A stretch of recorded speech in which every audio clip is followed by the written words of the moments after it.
I think the movement towards tokenization, decimalization is necessary. It's ironic that we see two emerging countries leading the world in in the tokenization and digitization of their currency. That's Brazil and India.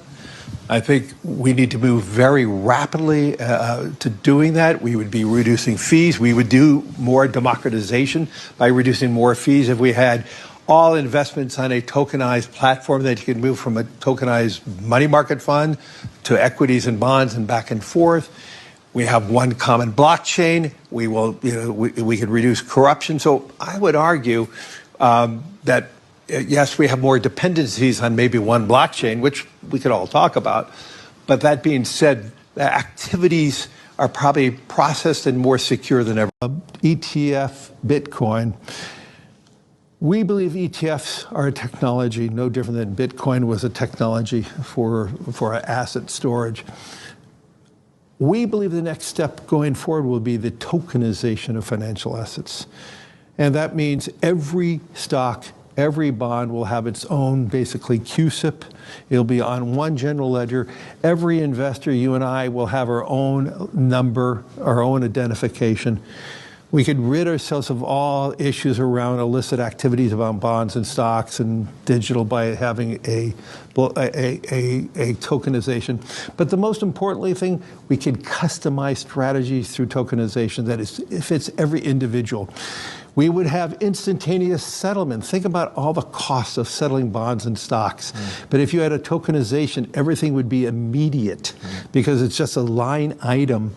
And so we believe this is a technological transformation for financial assets. I believe if you want to talk about voting and voting choice and all the things, if we know every moment who is the owner of that stock and it's now time to vote, every individual who has ownership is identified and they can vote their own shares. Members of the committee, thank you for inviting me to testify today. My name is Danelle Dixon. I am the CEO and Executive Director of the Stellar Development Foundation. We are a nonprofit, US-based organization focusing on creating equitable access to the global financial system using the Stellar Network.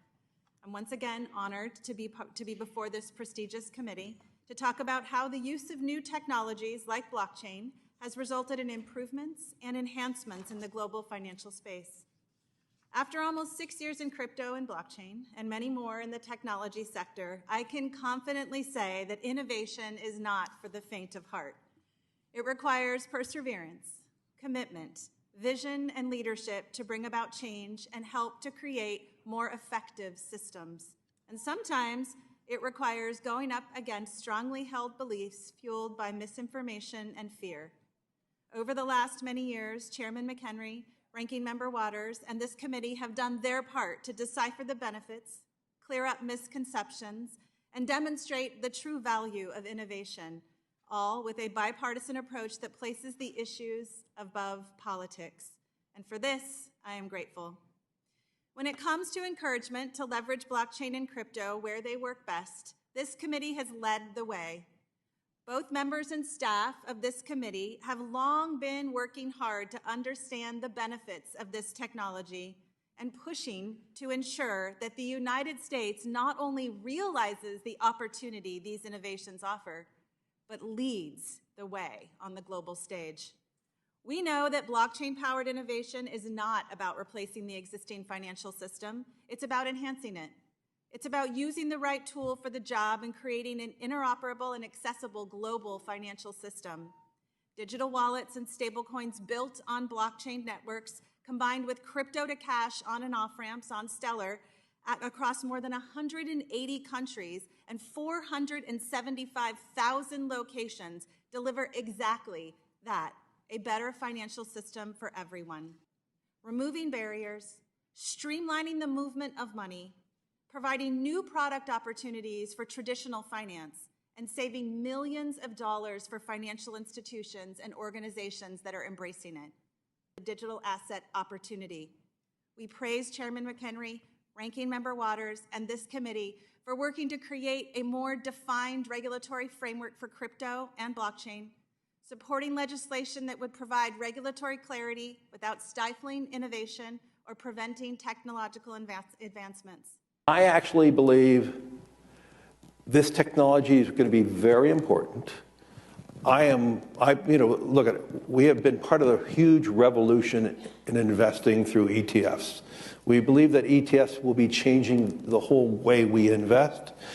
Many people still use it as a means, people are investing it for indexing. No, the majority of people who are putting money in in ETFs are active investors that are buying exposure. The entire bond market is being transformed as we talk right now.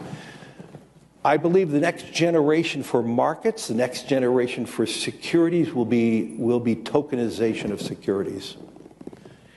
And if we can have that distributed ledger that we know every beneficial owner, every beneficial seller, we all have our code of who's buying, who's selling, instantaneous settlement.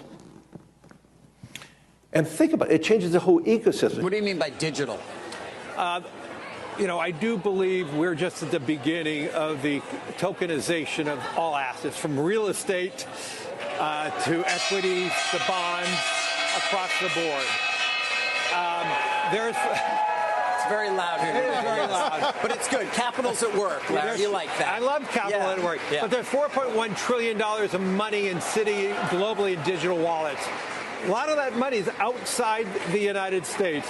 If we could tokenize a ETF, digitize that ETF, we could have investors who are just beginning to, invest in markets through, let's say, crypto. They're investing in it, but now we could get them into the more traditional long-term retirement products. So we look at that as the next wave of opportunity for BlackRock over the next tens of years, as we start moving away from traditional financial assets by repotting them in a digital manner, and then having people stay in that digital ecosystem.